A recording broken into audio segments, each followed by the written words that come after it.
The wrench slipped from my grease-stained fingers as my daughter's voice cut through the midnight air like a rusty blade. "Dad, you're too dumb to see it. Mom's sleeping with Alex. Has been for months. Everyone knows except you." Before we dive deeper into this story, I have one small request. Please subscribe, drop a like, and tell me in the comments what city you're watching from. I froze beneath my battered Ford pickup, the cold concrete of my garage floor pressing against my back. Through the crack in the window above, I could hear my wife Marta's sharp intake of breath, followed by 21-year-old Amelia's defiant footsteps stomping up the stairs. "Well, isn't that a hallmark moment?" I muttered to myself, sliding out from under the truck. My name's Jake Morrison, 44 years old, owner of Morrison's Auto Repair here in Millfield, Maine. Used to be a decent boxer back in the day. Now I fix other people's broken-down dreams, while mine apparently fall apart in my own house. The garage smelled of motor oil and disappointment. Much like everything else in my life lately, Millfield used to be a thriving mill town. But now half the downtown buildings stood empty, their windows boarded up like closed eyes. My shop sat on the edge of the business district, squeezed between a failing diner and a pawn shop that did better business than both of us combined. I wiped my hands on an old rag and walked to the window. Through the thin glass, I could see Marta pacing in our kitchen, her perfectly styled blonde hair catching the overhead light. At 42, she still turned heads, especially since her promotion to partner at Brennan & Associates, the city's most successful PR firm. These days, she dressed like money and acted like she'd forgotten where she came from. Alex. The name hit me like a sucker punched to the gut. Alex Hartwell, one of Marta's biggest clients. Rich, smoothing real estate developer who drove a BMW and wore suits that cost more than most people made in a month. I'd met him at a few company functions, watched him work the room with that practiced smile and firm handshake. The kind of guy who probably never had grease under his fingernails or worried about making payroll. My phone buzzed on the workbench. A text from Tom Bradley, my old boxing buddy who now ran Bradley's gym downtown. "Jake, you coming by tonight? Got some gossip you might want to hear." I stared at the message, pieces clicking together like parts in an engine. Tom's gym was gossip central for half the town. If he was reaching out this late, it meant the rumors had already started spreading. I grabbed a beer from the mini fridge I kept in the corner and cracked it open, the sound echoing in the quiet garage. Outside, a police siren wailed in the distance, probably heading to another domestic dispute in the Riverside housing project. Millfield had become that kind of town. The kind where people's lives fell apart in spectacular fashion while everyone else watched from their windows. The smart thing would be to march into that house and confront Marta directly, demand answers, maybe even try to work things out. But 22 years of marriage had taught me that Marta didn't respond well to direct confrontation. She was a PR professional, trained to spin any situation to her advantage. Instead, I pulled out my phone and opened the family iPad app. We shared accounts for everything: banking, photos, even our damn grocery lists. If Marta was having an affair, there would be evidence somewhere in our digital footprint. It took me less than 10 minutes to find what I was looking for. Text messages backed up from Marta's phone painted a picture that made my stomach turn. Months of increasingly intimate conversations with Alex, starting professional and gradually becoming personal, then sexual. Hotel reservations at the Lakeside Inn, just 20 minutes outside town. Photos that made it clear this wasn't just an emotional affair. The most recent exchange was from earlier today. "Alex, can't wait to see you tonight. Same room, Marta. Jake's working late again. He won't even notice I'm gone." Alex. Poor bastard. When are you going to tell him, Marta? Soon. After the Henderson project closes. I need the commission first. I set the phone down carefully, my hands surprisingly steady. The Henderson project was Alex's biggest development deal, a luxury condo complex on the waterfront. Marta stood to make a 6-figure commission if she handled the PR correctly. She was literally calculating the financial benefit of keeping me in the dark. A car door slammed outside. Through the garage window, I watched Marta hurry to her silver Lexus, checking her appearance in the side mirror before backing out of the driveway. She was dressed for a date: black dress, heels, the perfume I used to buy her for anniversaries. I finished my beer and grabbed my keys. The Lakeside Inn was a 15-minute drive if I took the back roads. The Lakeside Inn squatted on the shore of Millfield Lake like a guilty secret, its neon sign casting pink reflections on the dark water. It was the kind of place that rented rooms by the hour and didn't ask too many questions about the guests who signed fake names in the registry book. I parked my pickup behind a stand of pine trees and walked across the gravel lot. Alex's BMW sat under a flickering streetlight, its metallic silver paint job gleaming despite the humid night air. Through the motel's thin walls, I could hear muffled voices and the occasional burst of laughter from other rooms. Room 127. I'd found the reservation details on Marta's phone. For a moment, I stood outside that door, listening to the sounds within.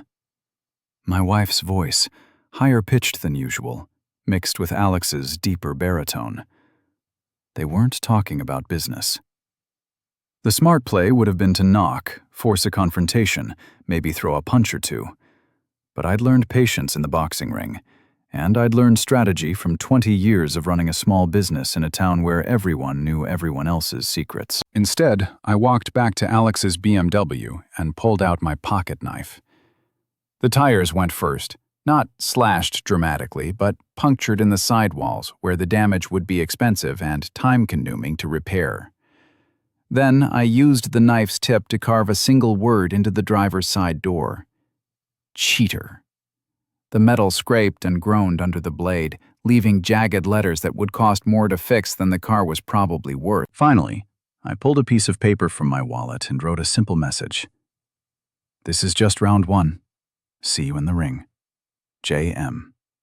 I tucked the note under the windshield wiper and walked back to my truck, feeling lighter than I had in months. The drive home gave me time to think. Marta would know it was me. The boxing reference made that clear.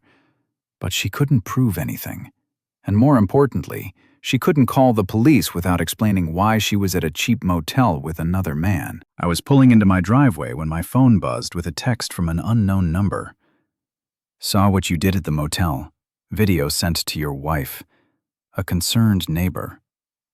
Mrs. Eleanor Leary lived 3 houses down from the motel in a small cottage that gave her a perfect view of the parking lot. She was Millfield's unofficial surveillance system, a 70-year-old widow who knew everyone's business and wasn't shy about sharing it. My phone rang immediately. Marta's number. Jake. Her voice was ice cold. We need to talk. About what? I kept my tone casual, innocent. You know damn well about what. Come inside, now. I found her waiting in our living room, still wearing the black dress, but with her heels kicked off and her arms crossed. The room felt smaller than usual, filled with 22 years of accumulated resentment and unspoken truths. Mrs. Leary sent me a video, Marta said without preamble. You vandalizing Alex's car. Did she now? I settled into my recliner, the same chair I'd bought when we first moved into this house. That's interesting. What were you doing at the Lakeside Inn for her to catch me there? Marta's perfectly applied makeup couldn't hide the flush creeping up her neck. That's not the point, isn't it? I leaned forward. See, I'm trying to figure out how Mrs. Leary happened to be recording the motel parking lot at 11:30 on a Tuesday night, unless she was expecting something worth filming. Jake, don't what? Don't ask why my wife of 22 years is meeting her client at a pay-by-hour motel. Don't wonder why she's been lying to me for months. Marta sat down on the couch across from me, her posture perfect even in defeat. That was Marta, always composed, always calculating her next move. How long have you known? She asked. Long enough. I pulled out my phone and scrolled to the text messages, long enough to read about how I'm too stupid to notice. Long enough to see the photos. Long enough to know you're waiting for the Henderson Commission before you file for divorce. Something flickered in her eyes. Surprise. Maybe even respect. She'd underestimated me, assumed I was too wrapped up in my failing business to pay attention to my failing marriage. "So, what happens now?" she asked. I stood up, suddenly exhausted. Now? Now you sleep in the guest room. Tomorrow we figure out how to tell the kids their mother is a cheating witch and their father is the laughingstock of Millfield. "Jake, no." I held up a hand. "We're done talking tonight. But Marta, this is just round one." The next morning brought rain and the first wave of gossip. Tom called before I'd finished my first cup of coffee. "Jesus, Jake. Half the town's talking about what happened at the Lakeside Inn. Mrs. Leary's been calling everyone she knows." I stepped onto my back porch, watching the rain turn my small yard into a muddy mess. "What exactly is she saying? That you caught Marta cheating and went psycho on the guy's car. But she's also telling people about the video. Marta going into the motel room with some rich guy. It's not looking good for either of you." "Good." Tom was quiet for a moment. "You sure about this path you're going down? Once this kind of gossip gets out in a town like Millfield, it's hard to put back in the bottle." "The bottle was already broken, Tom. I'm just making sure everyone sees the mess." By noon, 3 customers had called to cancel their appointments. By evening, 2 more had found excuses to take their business elsewhere. Word traveled fast in a small town, especially when it involved sex, money, and public humiliation. Marta came home from work looking like she'd been through a blender. Her usually perfect hair was disheveled, and she'd chewed off most of her lipstick. "Alex is furious," she said, dropping her purse on the kitchen counter. "The car repairs are going to cost $8,000. His wife saw the pictures Mrs. Leary posted on Facebook." "His wife?" I raised an eyebrow. Didn't know Alex was married. "Separated?" "They're getting divorced." "How convenient. I'm sure that makes it all perfectly fine." Marta poured herself a large glass of wine, her hands shaking slightly. "Jake, this is getting out of hand. People at work are talking. My boss asked me directly if the rumors were true." "And what did you tell him?"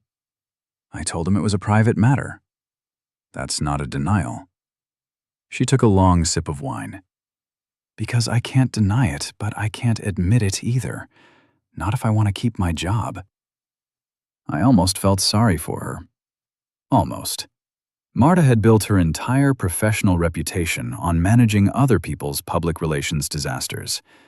Now she was living one of her own, and she had no idea how to spin it. "There's a company fundraiser this Saturday," she said, "the annual charity dinner at the Millfield Community Center. We're both expected to attend." "Are we?" "Jake, please. If we don't show up together, it'll confirm every rumor in town." "I need this job. The Henderson Commission alone would pay for Amelia's last year of college."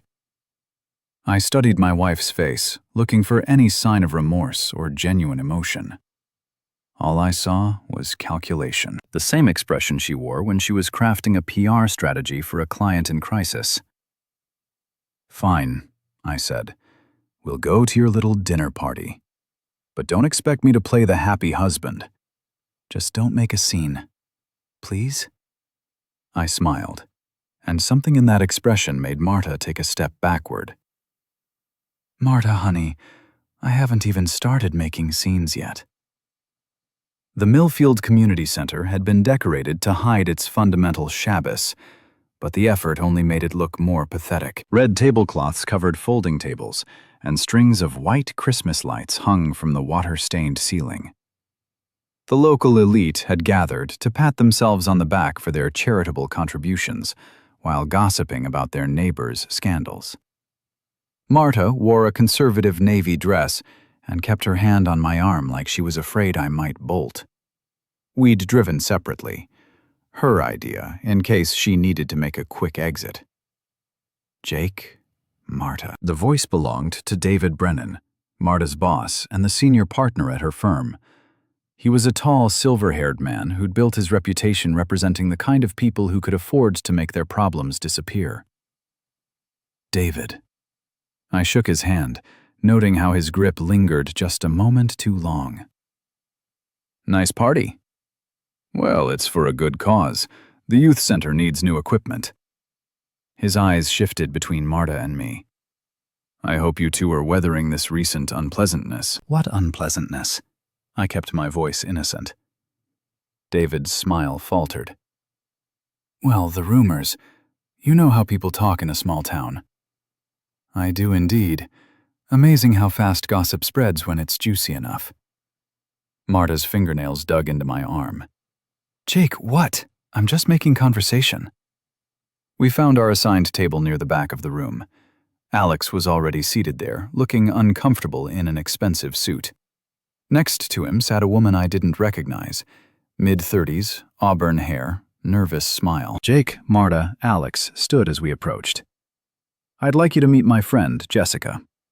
Jessica extended her hand. I've heard so much about you both. I'll bet you have. I pulled out Marta's chair before sitting down myself. Alex has told you about his business relationship with my wife, I assume, Jake. Marta's voice carried a warning. What? We're all adults here. No need to pretend we don't know why we're sitting together. The table fell silent. Alex cleared his throat. Maybe we should order drinks. Excellent idea. I signaled the volunteer bartender. I think this conversation calls for something strong. The next hour passed in a haze of forced small talk and uncomfortable silences. Jessica tried gamely to keep the conversation light, asking about my auto repair business and complimented his dress. Alex kept checking his phone and excusing himself to take calls. During the main course, David Brennan took the microphone to make a speech about community values and supporting local youth. The irony wasn't lost on me. Half the people in this room were cheating on their spouses, evading taxes, or cutting corners on their businesses, but they'd all write checks to feel better about themselves. When David finished, Alex stood up. If I could just say a few words about loyalty and community support. That's when I lost it. I rose from my chair, wine glass in hand. You know what, Alex? That's a great topic. Loyalty. My voice carried across the suddenly quiet room. I've been thinking a lot about loyalty lately, about what it means to be faithful to the people who trust you. Jake, sit down, Marta hissed. No, this is important. I turned to face the room full of Millfield's finest citizens.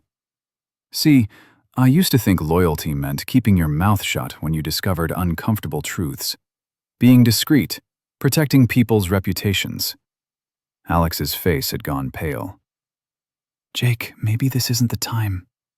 But then I realized something. I raised my glass higher. Funny thing about loyalty. Apparently, you can buy it by the hour at the Lakeside Inn. The room erupted in whispers and nervous laughter. Several people pulled out their phones, no doubt texting the juicy details to friends who hadn't been invited. Alex lunged toward me, his face flushed with anger and embarrassment. You son of a... I sidestepped easily, muscle memory from my boxing days kicking in. Alex stumbled into an empty chair, his expensive suit catching on the metal frame. Gentlemen, please. David Brennan appeared between us, his arms outstretched. This is neither the time nor the place. You're right, I said, straightening my tie. The time was months ago when this started. The place was my marriage. I looked around the room at the shocked faces, the phones recording everything, the mixture of horror and fascination that only comes from watching someone else's life explode in public. Enjoy the rest of your dinner, folks. The entertainment's just getting started. I walked out of the community center into the cool night air, leaving behind the chaos I'd created. Behind me, I could hear Marta's voice, high and desperate, trying to do damage control. My phone buzzed as I reached my truck. A text from Tom. Holy Jake, it's all over Facebook already. You okay? I typed back, never better. This is just round 2. The video went viral by Monday morning. Not internet famous viral, but Millfield viral, which meant everyone in town had seen it at least 3 times and had an opinion about it. My phone rang constantly, some calls supportive, others critical, most just curious. I let them all go to voicemail. Marta didn't come home Sunday night. Monday morning, I found a note on the kitchen counter. "Staying at Jane's until this blows over. We need space to figure things out." Jane Caldwell was Marta's best friend since college, a sharp-tongued woman who'd never liked me much. She ran a small marketing consultancy and had always encouraged Marta's career ambitions. If Marta was looking for someone to validate her choices, Jane was the perfect ally. Business at the shop had slowed to a trickle. Word was spreading that I was unstable, going through a breakdown. Not the kind of guy you want working on your car. Fair enough. I probably wouldn't trust a mechanic who is having a public meltdown either. Tom stopped by Tuesday afternoon bringing coffee and unsolicited advice. "You need to think about your endgame here, Jake. This scorched earth approach is going to hurt you as much as it hurts them." I was under the hood of a 2015 Honda Civic trying to diagnose a mysterious rattling sound. Maybe that's the point. Is it? Because from where I'm sitting, it looks like you're destroying your life to get back at your wife. I straightened up, wiping grease from my hands. My life was already destroyed, Tom. I was just too stupid to notice. So, what's the plan? Keep making scenes until everyone in town thinks you're crazy? The plan is to make sure everyone knows the truth. Marta wants to play the victim. Fine, but she's not going to rewrite history to make herself look good. Tom shook his head. You know what your problem is? You're fighting this like it's a boxing match. But marriage isn't boxing, Jake. There are no winners, just different degrees of losing. After Tom left, I sat in my empty office and made a list. Not a revenge list, I wasn't that far gone yet, but a practical assessment of my situation. Assets. The house, jointly owned. The business, solely mine, but struggling. 2 cars, 1 each. Joint savings account, about $15,000. Marta's 401k, substantial. My 401k, modest. Debts. Mortgage, business loan, credit cards, Amelia's college expenses. The math was simple and depressing. If Marta filed for divorce, I'd lose the house, half the savings, and probably end up paying alimony. She made twice what I did, but a good lawyer could argue that her earning potential had been damaged by my public behavior. My phone buzzed with a text from an unknown number. Saw your wife at Rosario's with her boyfriend. Thought you should know. A friend. Rosario's was the nicest restaurant in Millfield, the kind of place where entrees started at $30 and the wine list was longer than the menu. It was also completely visible from Main Street, which meant Marta and Alex were making no effort to hide their relationship anymore. I looked at my reflection in the office window. 44 years old, graying hair, lines around my eyes that hadn't been there 5 years ago. When had I become the kind of man whose wife cheated on him with a younger, richer model? The answer was simple. Gradually, then suddenly. Like most failures, it had been building for years before it became obvious. But if Marta thought I was going to quietly disappear into middle-aged irrelevance, she was about to learn otherwise. I pulled out my laptop and started researching Alex Hartwell's business dealings. If he was going to be part of my family's destruction, I wanted to know exactly who I was dealing with. What I found was interesting. Very interesting. Alex Hartwell's public image was carefully crafted. Successful developer, community leader, generous donor to local charities. His company, Hartwell Development, had built half the new construction in Millfield over the past decade. But public records told a different story. 3 lawsuits in the past 5 years, all settled out of court.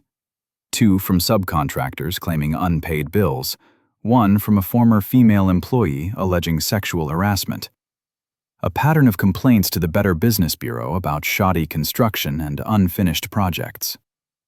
More interesting was his financial situation. Property records showed he was leveraged to the hilt with mortgages and liens on almost everything he owned. The Henderson project, the luxury condos Marta was helping him promote, was financed entirely with borrowed money. If it failed, Alex would lose everything. I printed out the most damaging documents and made copies. Not for blackmail, I wasn't that kind of person, but for insurance.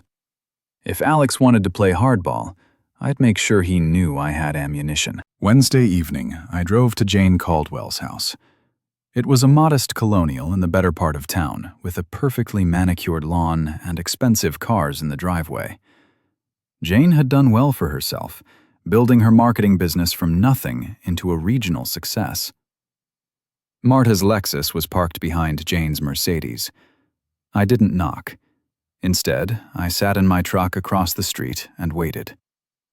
Around 9 o'clock, the front door opened and both women emerged, dressed for a night out. They were laughing about something, looking relaxed and carefree.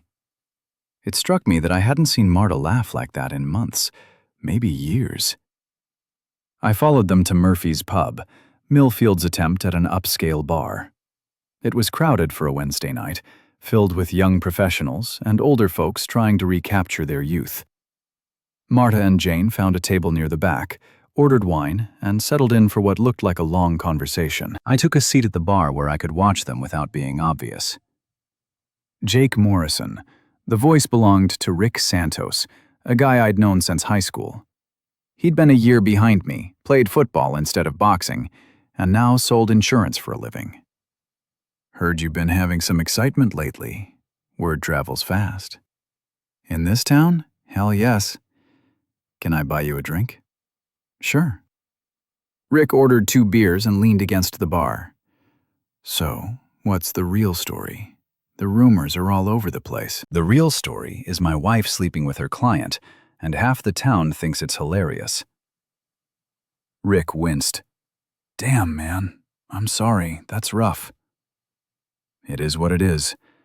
You know, my cousin went through something similar a few years back. Wife left him for her personal trainer. He got so twisted up about it, he ended up losing his job, his house, everything. Thanks for the pep talk. No, listen. The point is, he eventually figured out that the best revenge was living well. Got his together, started a new business, met someone better. Now his ex-wife is stuck with a guy who turned out to be a complete loser. I took a sip of beer and watched Marta gesturing animatedly while Jane listened with rapt attention. Living well takes time. I'm looking for something more immediate. Jake, be careful. I've seen guys go down this road. It never ends the way you think it will.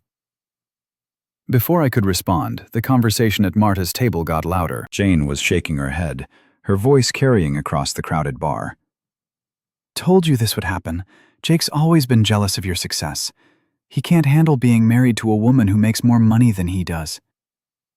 Marta said something I couldn't hear, but Jane's response was crystal clear. Honey, you should have left him years ago. He's been holding you back since college. That's when I snapped. I stood up from the bar and walked over to their table, Rick calling my name behind me. Both women looked up as I approached, Jane's expression shifting from surprise to hostility. Ladies, I pulled out an empty chair and sat down uninvited. Mind if I join you? Jake, what are you doing here? Marta's face was flushed from wine and embarrassment. Having a drink? Same as you?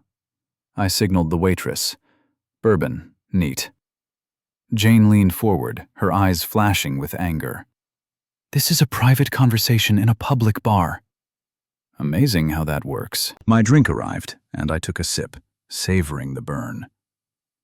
So, Jane, I couldn't help but overhear your advice about my marriage. Very insightful. Jake, don't. Marta reached for my arm, but I pulled away.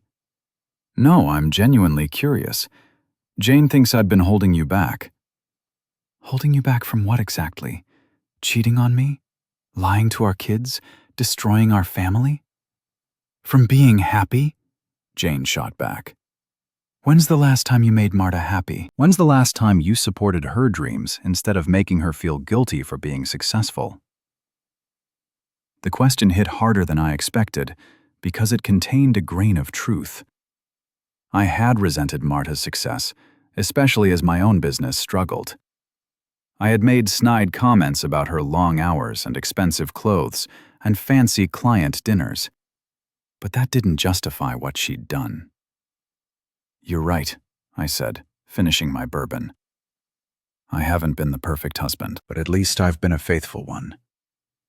I stood up to leave, then turned back. "Oh, and Jane, you might want to be more careful about giving relationship advice.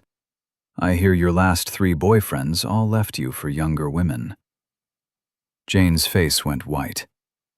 It was a cruel shot and completely unfair, but I was past caring about fairness. I walked out of Murphy's pub into the cool night air, feeling worse than when I'd gone in. Rick Santos was right. This path led nowhere good, but I was too far down it to turn back now. My phone buzzed with a text from Tom. "Heard about the scene at Murphy's. You need to talk to someone, Jake." "This isn't you," I typed back. "This is exactly me. Just took me 44 years to figure it out." Thursday morning brought consequences. David Brennan called at 7 a.m., his voice carefully professional. "Jake, I think it would be best if you and Marta maintain some distance while she's working on the Henderson project. The client is concerned about the recent publicity." "Concerned how?" "Alex feels that the situation has become disruptive to the business relationship. He's requested that Marta handle all communications going forward." I almost laughed. "So my wife's boyfriend is dictating the terms of my marriage now?" "Jake, please. This is about maintaining professional boundaries." "No, David. This is about covering up an affair that's embarrassing your firm. But don't worry. I'll stay away from your precious client." After I hung up, I sat in my empty kitchen drinking coffee and staring at the stack of bills on the counter. 3 more customers had canceled their service appointments. If this continued much longer, I'd have to close the shop. The house felt enormous and hollow without Marta's presence. 22 years of shared life reduced to furniture and photographs, and the lingering scent of her perfume. My phone rang. Amelia. "Dad, what the hell is going on? My roommate's mom lives in Millfield, and she's telling everyone that you and Mom are getting divorced." "It's complicated, sweetheart." "Complicated how? Are you guys splitting up or not?" I closed my eyes, trying to find words that wouldn't destroy my daughter's world. "Your mother and I are having some problems. We're trying to work things out." "Problems like Mom cheating on you?" The bluntness of the question caught me off guard. Amelia. "Dad, I'm 21, not 12. "I know what's going on. The question is, what are you going to do about it?" "I don't know." "Well, you better figure it out fast, because Ross is talking about dropping out of grad school to come home and help with the family crisis." His words, not mine. Ross was my 23-year-old son, a good kid who was working on his master's degree in engineering at the University of Maine. The last thing he needed was to get pulled into this mess. "Tell him to stay in school. This will blow over."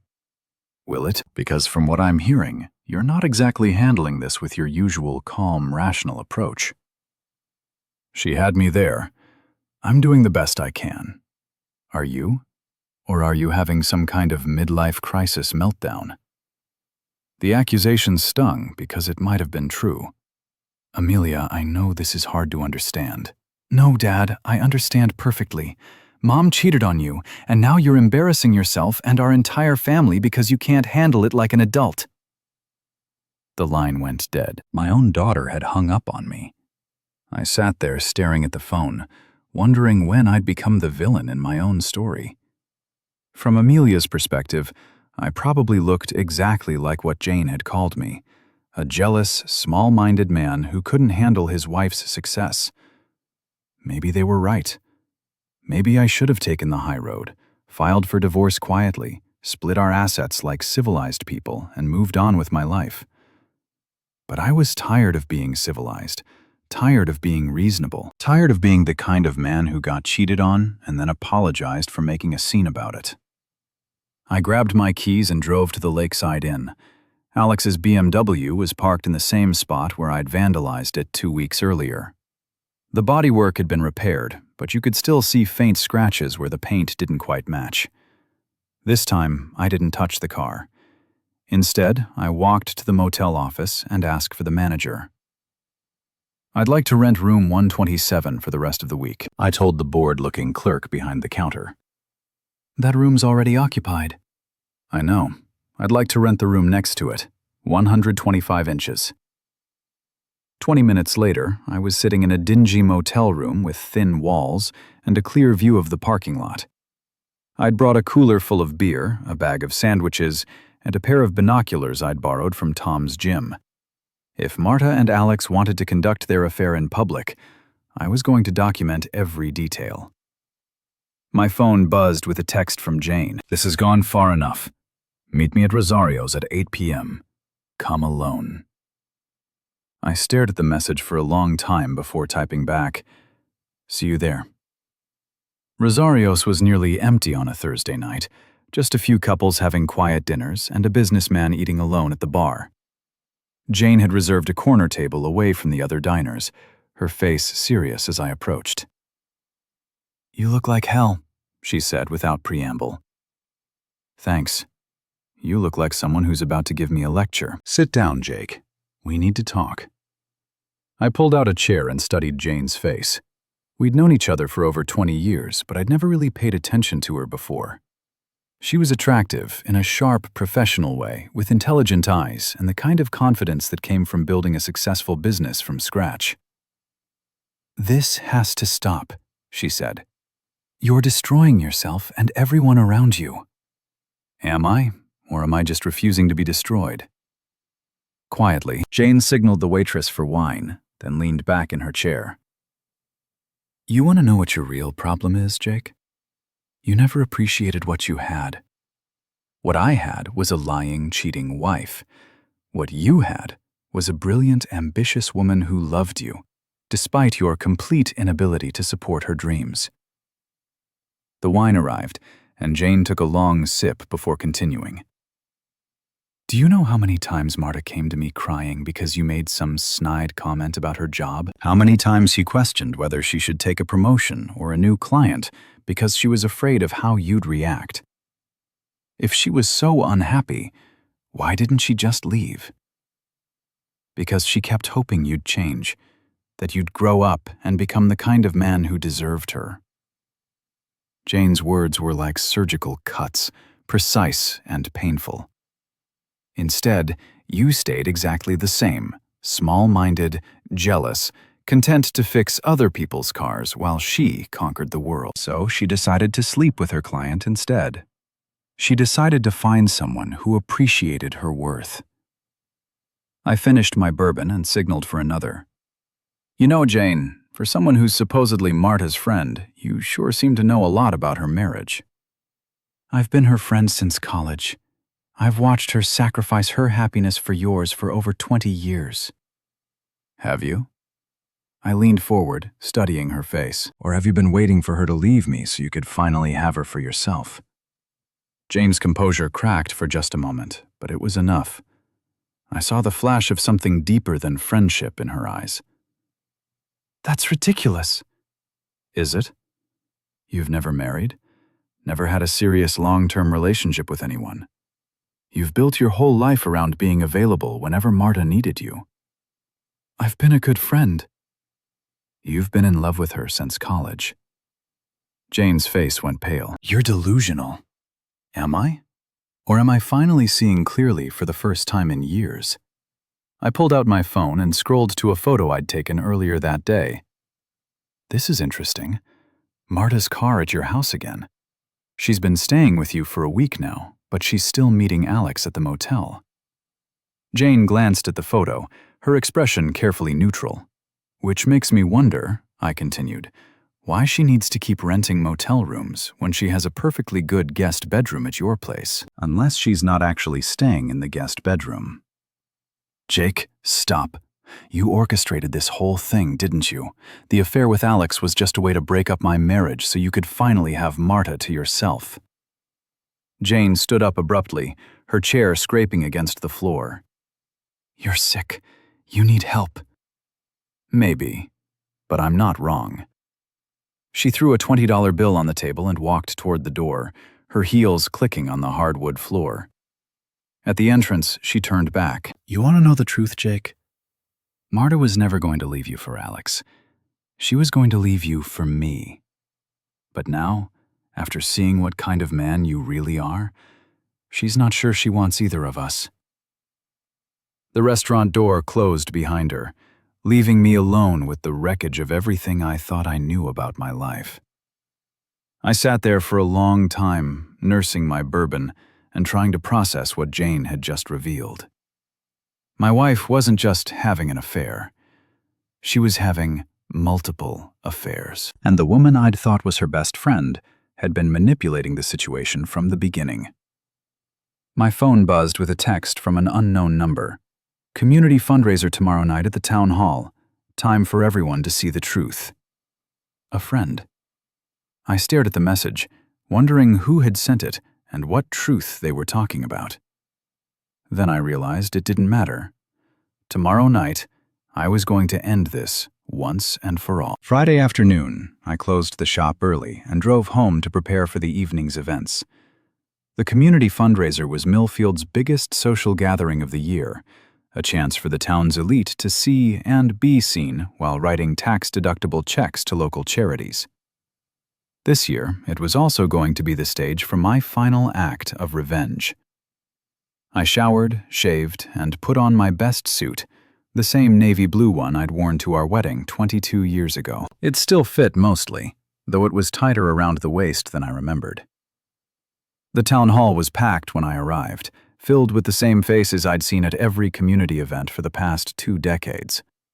Local business owners, city council members, the mayor, and various social climbers who thought attending charity functions made them important. Marta was there, of course, standing near the silent auction tables with Alex and Jane. She wore a red dress I'd never seen before, probably bought for the occasion. Alex looked nervous, checking his phone constantly and avoiding eye contact with other attendees. Jane seemed perfectly composed, as always. I grabbed a beer from the bar and positioned myself near the back of the room, watching the crowd and waiting for the right moment. Tom Bradley found me first. Jake, what are you doing here? Same thing as everyone else, supporting local charities. You're planning something. Maybe. Don't do this, man. Whatever you're thinking, it's not worth it. Before I could respond, Mayor Patricia Walsh took the microphone at the front of the room. She was a small, energetic woman in her 60s who'd been running Millfield for the past decade. Ladies and gentlemen, thank you all for coming tonight.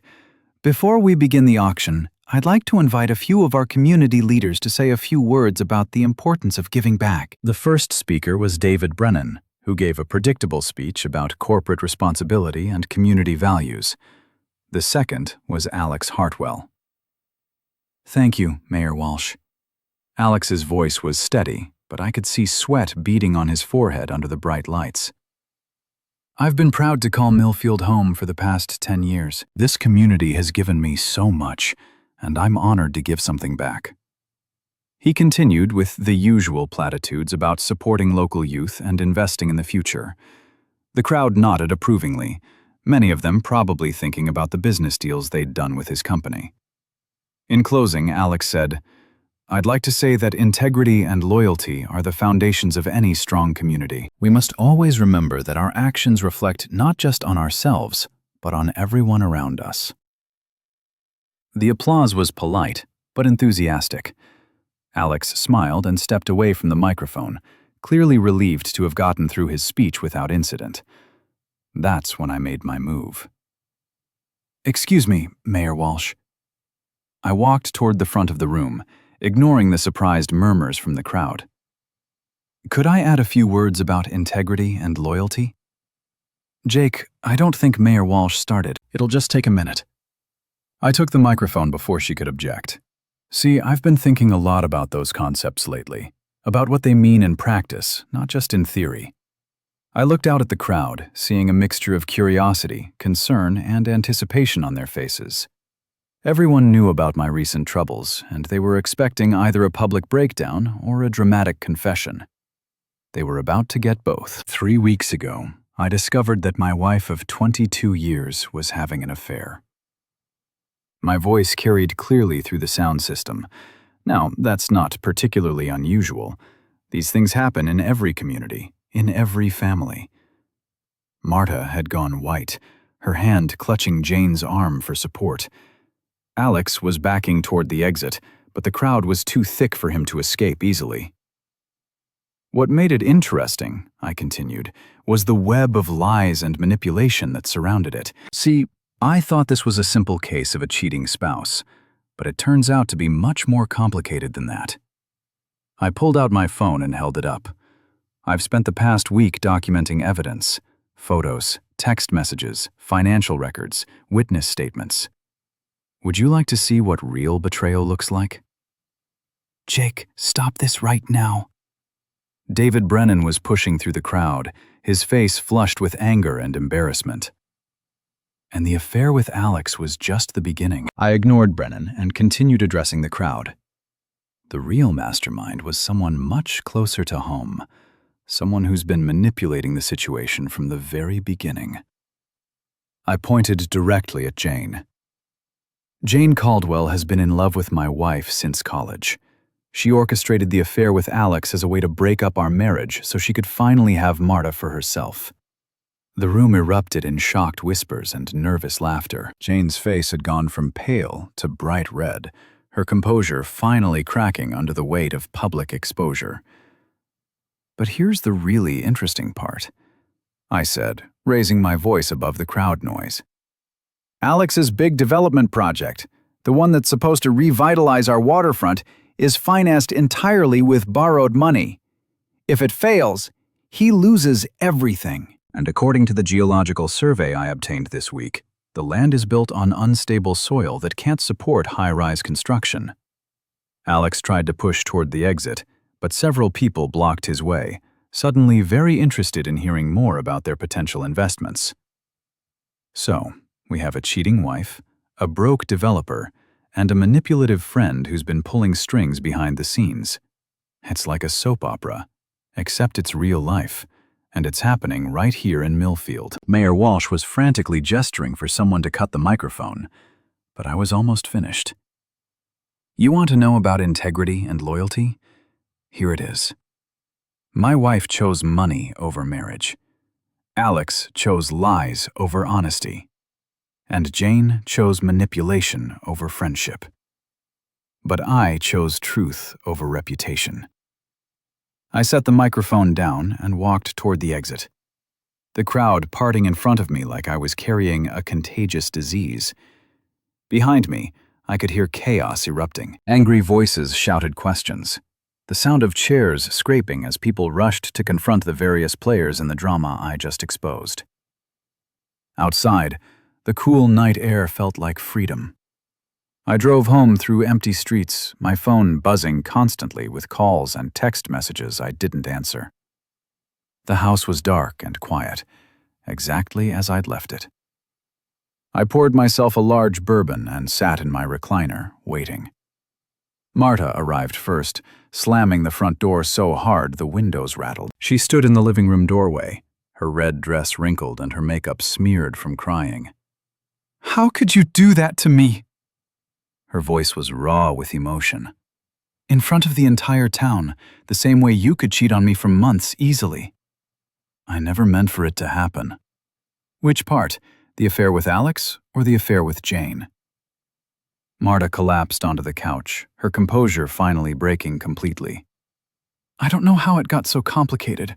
I was so unhappy, Jake, for years. So, you decided to fix that by sleeping with 2 different people behind my back. It wasn't like that. What was it like, Marta? Help me understand. She wiped her eyes with the back of her hand, smearing her mascara even more.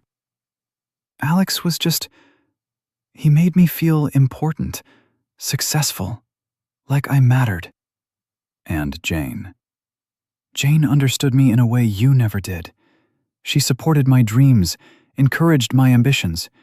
She made me feel like I could be anything I wanted to be. I took a sip of bourbon, savoring the burn. And what did I make you feel like? Like I was settling. Like I was wasting my potential on someone who would never appreciate what I had to offer.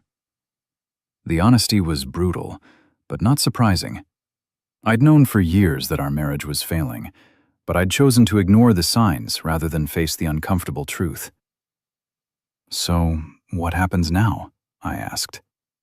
Now? Now? My career is ruined.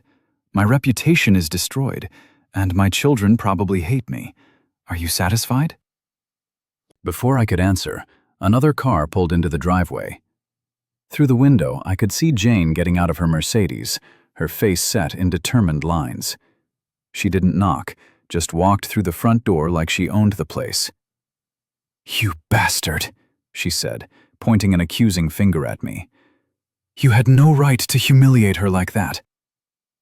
I had every right. She's my wife. She was never really your wife.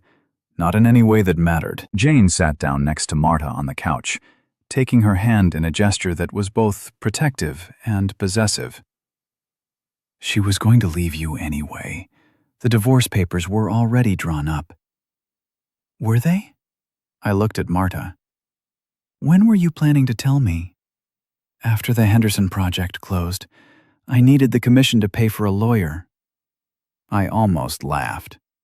Even in the middle of destroying our marriage, Marta was thinking about money and career advancement. Well, you don't have to worry about the commission anymore. After tonight, Alex won't be able to afford your services. The Henderson project is dead, and probably half his other deals too. You destroyed an innocent man's business just to get back at us, Jane said. Innocent? He's been defrauding investors for years. I just made the information public. My phone rang. Tom Bradley. Jake, you need to get down here. Alex is at the gym, drunk off his ass and looking for you. He's got a gun. I stood up suddenly, stone sober. Call the police. Already did, but he's talking crazy, saying, you ruined his life and he's going to make you pay. I'll be right there. I hung up and looked at Marta and Jane. Alex is at the gym with a gun, looking for me. Marta's face went white. Oh my God. Jake, I'm sorry. I never wanted... Stay here. Lock the doors. If something happens to me, tell the kids I love them. I grabbed my keys and headed for the door, but Jane's voice stopped me. Jake, wait. There's something you need to know. I turned back, seeing something in her expression I'd never noticed before. Genuine fear. Alex didn't just lose money on the Henderson project. He borrowed against everything he owned, including money that wasn't his. When this gets out, he's not just going bankrupt, he's going to prison. That's his problem. No, it's yours, because he thinks you're the reason his life is falling apart. And desperate men do desperate things. I looked at my wife and her lover, two women who had betrayed me in the worst possible way, and realized they were genuinely concerned about my safety. It was probably the first honest emotion either of them had shown me in months. If I don't come back, I said, taste you'll finally be free to be together. I walked out into the night, leaving behind everything I'd built and everything I'd lost, heading toward a confrontation that would determine whether my revenge had been worth the price. Bradley's gym sat on a corner lot downtown, its windows glowing yellow in the darkness. Two police cars were parked across the street, their occupants speaking into radios and gesturing toward the building. I parked behind the police cars and walked over to the nearest officer, a young guy named Danny Reeves, who'd grown up in Millfield. What's the situation, Danny? Jake, you shouldn't be here. This guy's been drinking and he's armed. He keeps asking for you specifically. What's he saying? That you destroyed his life and he wants to make things even. Classic domestic dispute stuff, except you're not actually related to him. Through the gym's front window, I could see Alex pacing back and forth in the main workout area, a bottle of whiskey in one hand and what looked like a small pistol in the other. Tom was sitting on a bench nearby, his hands visible and his body language carefully non-threatening. How long has he been in there? About 20 minutes. We're waiting for a negotiator from the county, but it could be another hour before they get here. I studied the building, remembering its layout from countless hours spent training there over the years. There was a back entrance through the locker room and a side door that led directly into Tom's office. "Danny, I'm going in." "Like hell you are. This is a police matter now."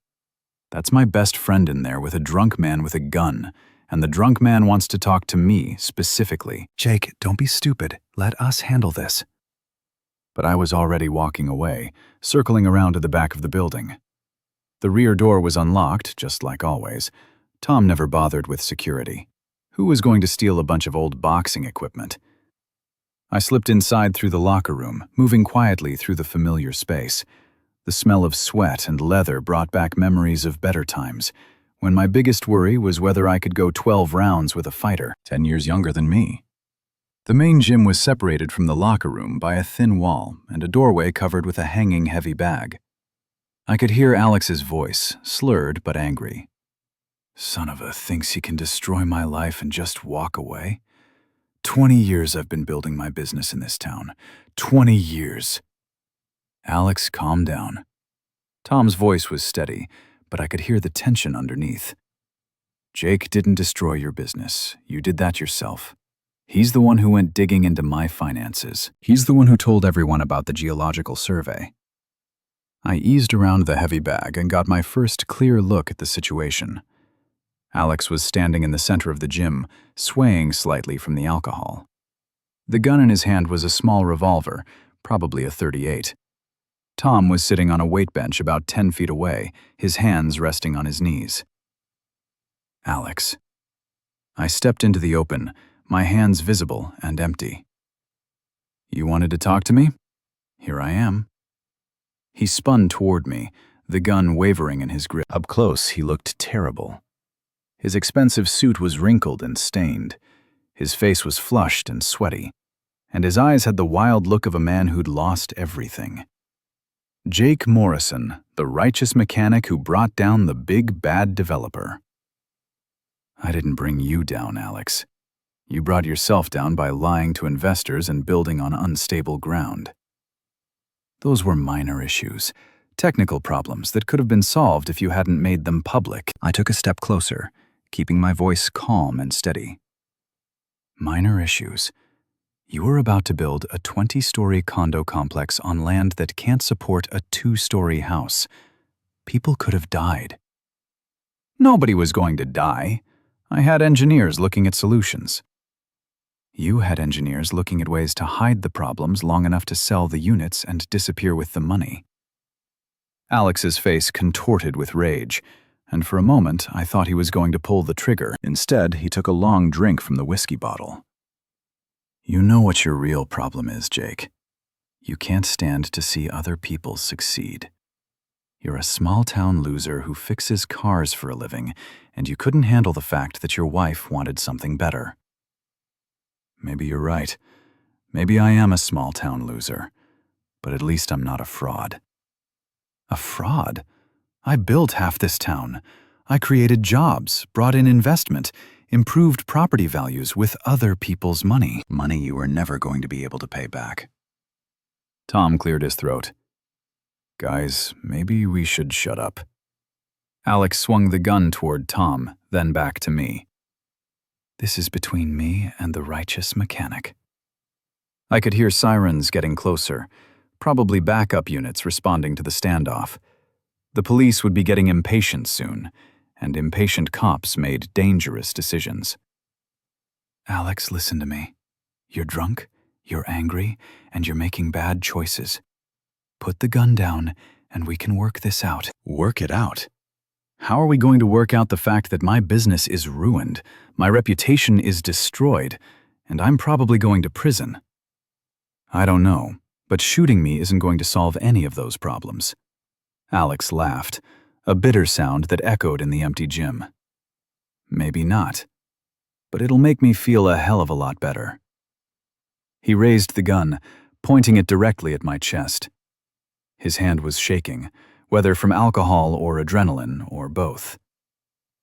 You took everything from me, Jake. My business, my reputation, my future, even my girlfriend. Marta won't return my calls now that the money's gone. Marta was never your girlfriend, Alex. She was using you the same way you were using your investors.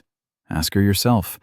She's at my house right now with Jane, probably planning their next move.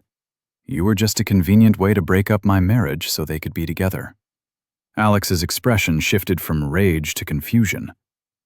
What are you talking about? Jane Caldwell has been in love with my wife since college. She orchestrated your affair with Martia as a way to destroy my marriage. You were a pawn, just like I was. The gun wavered in Alex's grip as he processed this information. That's not possible. Think about it. Who introduced you to Marta? Who suggested you hire her firm for the Henderson project? Who was always around when you and Marta were together? I could see the realization dawning in Alex's eyes. Jane had played all of us, manipulating the situation to get what she wanted while letting everyone else take the blame. She used me, Alex said, his voice barely above a whisper. She used all of us. But that doesn't change the fact that you were defrauding investors and I was being cheated on. We're both victims here, Alex. Don't make yourself into a killer, too. For a long moment, the gym was completely silent, except for the distant sound of sirens and the hum of the fluorescent lights overhead. Then Alex lowered the gun and sank onto a nearby bench, his head in his hands. What am I going to do, Jake? I've lost everything. I walked over and carefully took the gun from his unresisting fingers. You're going to face the consequences of your choices, same as the rest of us. Tom was already on his phone, telling the police that the situation was under control. Within minutes, the gym was filled with officers, paramedics, and various other emergency personnel. As they led Alex away in handcuffs, he looked back at me one last time. I'm sorry, Jake, about everything. I nodded, not trusting myself to speak. Despite everything he'd done, I felt sorry for him, too. We'd both been played by people we trusted, and we'd both paid a heavy price for our naivety. The difference was that I was still standing, and he was going to prison. The aftermath was swift and brutal. By Saturday morning, the story had spread beyond Millfield to the regional newspapers and local TV stations. Small-town scandal ends in armed standoff was the headline in the Portland Press-Herald. Alex was charged with multiple counts of fraud, conspiracy, and assault with a deadly weapon. His bail was set high enough that he couldn't afford it, so he sat in county jail awaiting trial. The Henderson project collapsed immediately, taking down 2 other development deals and a small local bank that had been heavily invested in Alex's company. The ripple effects would be felt in Millfield for years to come. Jane's marketing business suffered significant damage as clients questioned her judgment and ethics. Several contracts were canceled, and her reputation in the local business community was essentially destroyed. Marta lost her job at Brennan & Associates when David decided that the scandal was too damaging to the firm's image. Without the Henderson Commission, she couldn't afford her own apartment, let alone a divorce lawyer. As for me, the notoriety actually helped my business. People who had avoided me during the scandal suddenly wanted to hear the story firsthand, and several new customers brought their cars to Morrison's Auto Repair, specifically because of my reputation as someone who wouldn't be pushed around. It was a cold comfort, but it was something.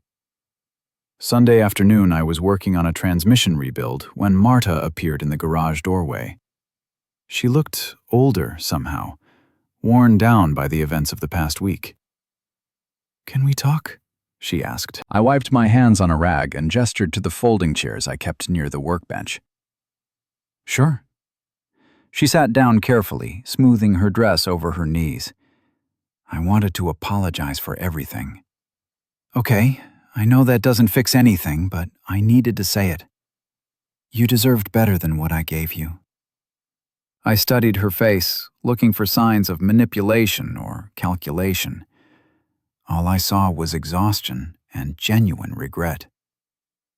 Why, Marta? 22 years of marriage, 2 kids, a life we built together. Why throw it all away?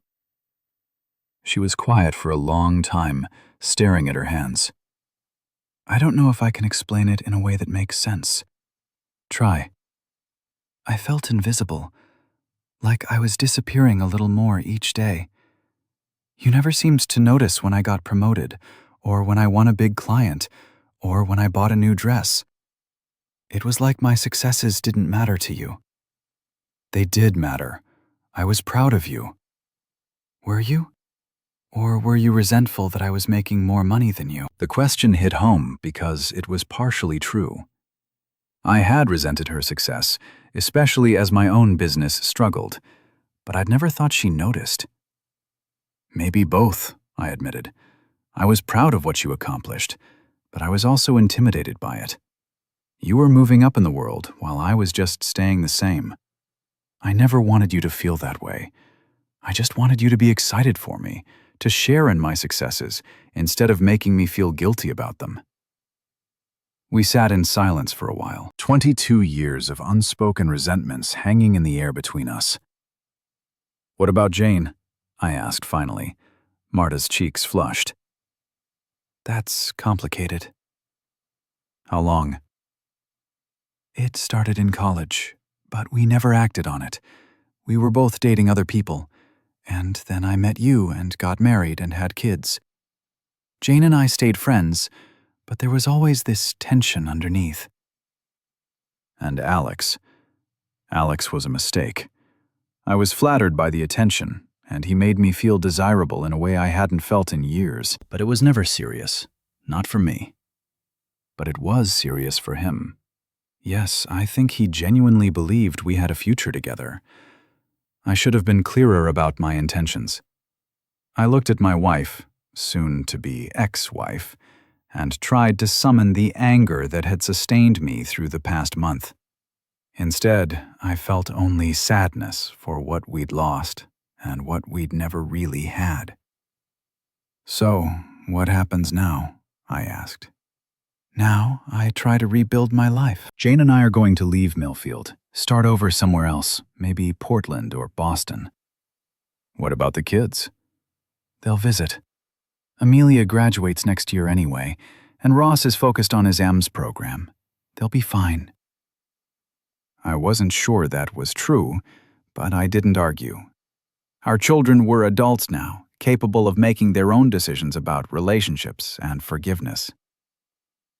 Jake, I know you'll probably never forgive me, but I want you to know that I did love you. Maybe not the way you deserve to be loved, but I did love you. I know, I said. I loved you too.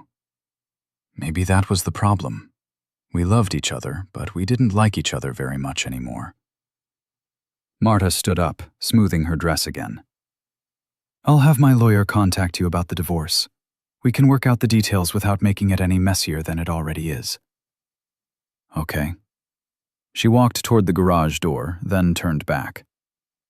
For what it's worth, I think you're going to be happier without me. After she left, I sat alone in my garage, surrounded by the tools and equipment that had sustained me through 20 years of marriage and business ownership. The space felt different now. Not empty, but clean. Like I'd finally cleared out years of accumulated clutter and could see what was actually important. Company. My phone buzzed with a text from Tom. Beer tonight? I'm buying. I typed back. Sure, I've got a lot to celebrate. Outside, the sun was setting over Millfield, painting the sky in shades of orange and red. Tomorrow would bring new challenges, new opportunities, and new chances to make different mistakes. But tonight, I was free. I locked up the garage and headed home to shower and change clothes. As I walked past the house where I'd lived for 22 years, I realized I wasn't thinking of it as home anymore. Home was wherever I decided to build my next life. And for the first time in months, that thought didn't scare me.